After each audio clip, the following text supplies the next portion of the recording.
السلام علیکم۔ میں ظہیر میاں اپنے یوٹیوب چینل ظہیر روحانی فائدے میں اپنے سبھی ویورز کا استقبال کرتا ہوں۔ لاکھوں کروڑوں درود و سلام نبی کریم صلی اللہ تعالی علیہ وآلہ وسلم پر اور ان کی اہل بیت پر۔ کتاب مکاشفۃ القلوب، تالیف حجت الاسلام امام محمد غزالی قدس سرہ العزیز، اس کا اگلا باب آپ کی خدمت میں پیش خدمت کر رہا ہوں۔ اسے توجہ سنیں اور اسے اپنی زندگی میں اتاریں۔ اعوذ باللہ من الشیطان الرجیم، بسم اللہ الرحمن الرحیم۔ امر بالمعروف و نہی عن المنکر، نیکی کرنے اور برائی سے بچنے کا حکم۔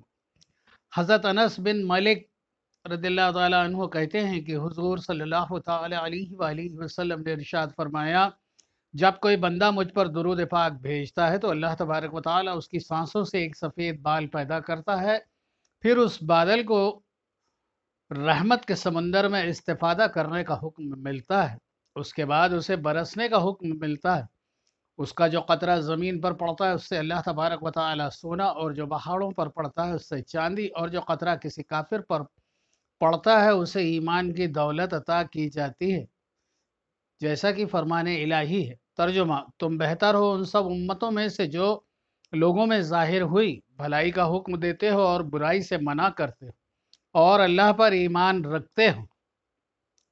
جناب قلبی رحمۃ اللہ تعالیٰ علیہ کا قول ہے اس آیت میں امت محمد صلی اللہ تعالیٰ علیہ وآلہ وسلم کہ تمام دوسری امتوں پر فضیلت کا بیان ہے، اور امت اسلامیہ بنا کسی قید کے تمام امتوں سے بہتر ہے، اور دوسری امتوں کے بنسبت اس کی شروعات اور آخر دونوں بہتر ہیں۔ اگرچہ ذاتی طور پر کچھ ہستیاں بہت زیادہ فضیلت و کمال کی مالک تھیں، جیسے صحابہ کرام رضوان اللہ تعالیٰ علیہم اجمعین کے متعلق احادیث مبارکہ میں موجود ہے۔ اخرجت کا معنی ہے کہ تمام وقتوں میں لوگوں کو نفع و بھلائی کے لیے ممتاز حیثیت دے کر انہیں بھیجا گیا۔ فرمان باری تعالیٰ ہے، ظاہر ہوئی بھلائی کا حکم دیتے ہو اور برائی سے منع کرتے ہو اور اللہ پر ایمان رکھتے ہو۔ جملہ مستنفہ ہے، اس میں یہ بیان کیا گیا ہے کہ امت اسلامیہ کی فضیلت اس لیے ہے کہ وہ نیکی کا حکم دیتے ہیں، برائی سے روکتے ہیں اور اللہ پر ایمان رکھتے ہیں، اور اگر وہ اس راستے سے ہٹ جائیں تو ان کی فضیلت باقی نہیں رہے گی۔ وہ کافروں سے جہاد کرتے ہیں تاکہ اسلام لے آئیں، اس لیے انہیں غیروں پر ترجیح یعنی اولیت دی گئی۔ نبی کریم کا فرمان علی شان ہے، بہترین انسان وہ ہے جو لوگوں کو نفع پہنچاتا ہے، اور بدترین انسان وہ ہے جو لوگوں کو نقصان پہنچاتا ہے۔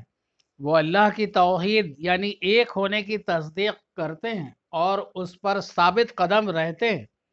محمد صلی اللہ تعالی علیہ وآلہ وسلم کی نبوت کا اقرار کرتے ہیں، کیونکہ جس نے حضور صلی اللہ علیہ وآلہ وسلم کی نبوت کو نہ مانا اس نے اللہ تعالیٰ کو نہیں مانا، اس لیے کہ حضور کو دی گئی معزز بیان آیات کو اللہ کی طرف سے نہیں سمجھتا۔ فرمان نبوی ہے، تم میں سے جو کوئی کسی برائی کو دیکھے اسے چاہیے کہ بازو کی طاقت سے مٹا دے، اگر اس کی طاقت نہ ہو تو زبان سے، اگر یہ بھی نہ کر سکے تو اسے دل میں برا سمجھے، اور یہ کمزور ترین ایمان ہے، یعنی یہ ایمان والوں کا کمزور ترین کام ہے۔ بعض نے یہ کہا ہے کہ ہاتھوں سے برائی ختم کرنا حاکموں کے لیے، زبان سے برائی کے خلاف جہاد کرنا علماء کے لیے، اور دل میں برا سمجھنا عوام کے لیے ہے۔ بعض کا قول ہے، جو شخص جس قوت کا مالک ہو اسے وہی طاقت اس کو مٹانے میں خرچ کرنی چاہیے اور برائی کو مٹانا چاہیے۔ فرمان الہی ہے، یہاں تعاون سے مراد نیکی کی ترغیب دینا ہے، نیکی کے راستوں کو آسان کرنا ہے، اور ہر شر و فساد کو حسب طاقت بند کرنے کی کوشش کرنا ہے۔ ایک احادیث شریف میں بیان ہوا ہے، جس نے کسی خلاف سنت کام کرنے یا بات کرنے والے کو جھڑک دیا، اللہ تبارک و تعالیٰ اس کے دل کو ایمان اور اطمینان سے بھر دے گا۔ جو ایسے شخص کی توہین کرتا ہے اللہ تبارک و تعالیٰ اسے قیامت کے دن بے خوف کر دے گا، اور جس نے نیکی کا حکم دیا اور برائیوں سے روکا وہ زمین پر اللہ تعالیٰ اور اس کی کتاب اور اس کے رسول صلی اللہ علیہ وآلہ وسلم کا خلیفہ ہے۔ حضرت حذیفہ رضی اللہ تعالیٰ عنہ کا قول ہے، جلدی ایک ایسا وقت آنے والا ہے کہ لوگوں کو نیکی کا حکم دینے والے اور برائیوں سے روکنے والے مومن سے گدھے کی لاش زیادہ پسندیدہ ہوگی۔ حضرت موسیٰ علیہ السلام نے عرض کیا، اے رب، اس شخص کا بدلہ کیا ہے جس نے اپنے بھائی کو بلایا، اسے نیکی کا حکم دیا اور برائی سے روکا؟ رب نے فرمایا، اس کے ہر کلمے کے بدلے 1 سال کی عبادت لکھ دی جاتی ہے، اور میری رحمت کو اسے جہنم میں جلاتے ہوئے شرم آئے گی۔ حدیث قدسی ہے، اللہ تبارک و تعالی فرماتا ہے کہ اے انسان، اس جیسا نہ بن جاؤ جو توبہ میں دیر کرتا ہے، امیدیں لمبی رکھتا ہے اور بغیر کسی عمل کے آخرت کی طرف لوٹتا ہے۔ نیک باتیں نیکوں کی کرتا ہے، عمل منافقوں جیسے کرتا ہے۔ اگر اسے دے دیا جائے تو قناعت نہیں کرتا، اگر نہ دیا جائے تو صبر نہیں کرتا۔ وہ دوسروں کو برائی سے روکتا ہے مگر خود نہیں رکتا۔ آخر زمانے میں حضور صلی اللہ علیہ وآلہ وسلم کا ارشاد، اس جگہ ایک حدیث بیان کرنا مناسب ہے۔ حدیث بیان کرنے سے پہلے اس کے راوی حضرت علی المرتضیٰ کرم اللہ وجہ الکریم نے فرمایا کہ قسم خدا کی، آسمان پر گرنا میرے واسطے آسان ہے، لیکن حضور کی طرف سے کوئی جھوٹی بات منسوب کرنا مشکل ہے۔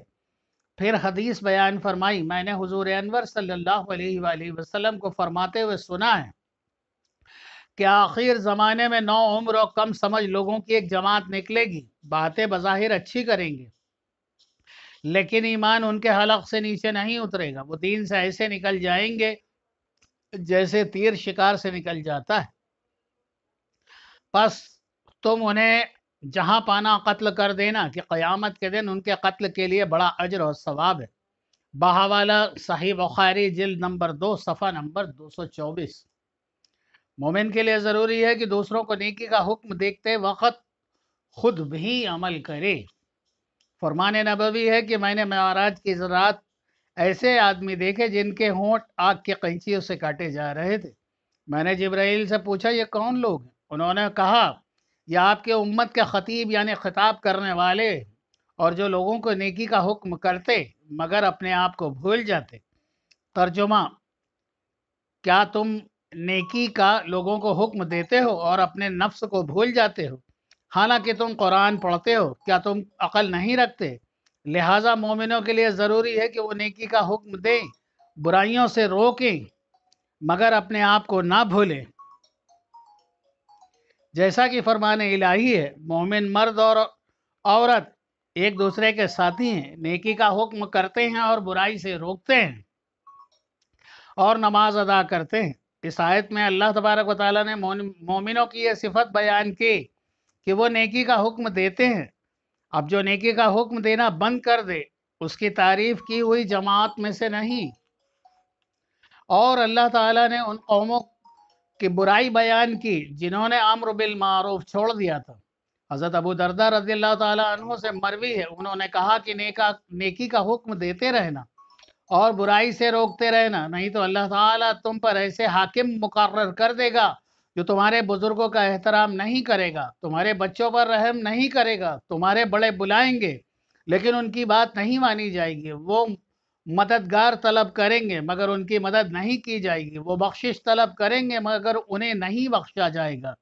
ام المومنین حضرت عائشہ صدیقہ رضی اللہ تعالی عنہا سے مروی ہے کہ حضور اکرم صلی اللہ علیہ وآلہ وسلم نے ارشاد فرمایا، اللہ تعالیٰ نے گاؤں والوں پر عذاب بھیجا، ان میں 80,000 ایسے بھی تھے جنہوں نے انبیاء کی طرح نیک عمل کیے تھے۔ پوچھا گیا یہ کیسے ہوا؟ آپ نے فرمایا وہ اللہ کے لیے اللہ کی نافرمانی کے سلسلے میں کسی کو برا نہیں سمجھتے تھے اور نہ ہی وہ نیکی کا حکم دیتے اور برائیوں سے روکتے تھے۔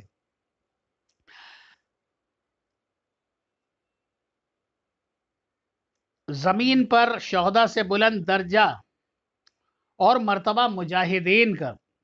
حضرت ابو ذر غفاری رضی اللہ تعالیٰ عنہ کہتے ہیں کہ حضرت ابو بکر صدیق رضی اللہ تعالیٰ عنہ نے حضور صلی اللہ علیہ وآلہ وسلم سے دریافت کیا، مشرکوں سے لڑنے کے علاوہ کوئی اور بھی جہاد ہے؟ حضور صلی اللہ علیہ وآلہ وسلم نے فرمایا، ہاں اے ابو بکر رضی اللہ تعالیٰ عنہ، اگر اللہ کی زمین پر ایسے مجاہدین رہتے ہیں جو شہیدوں سے افضل ہیں، زمین پر چلتے پھرتے ہیں، رزق پاتے ہیں اور اللہ تعالیٰ فرشتوں میں ان پر فخر کرتا ہے، ان کے لیے جنت سنواری جاتی ہے، جیسے ام سلمہ کو نبی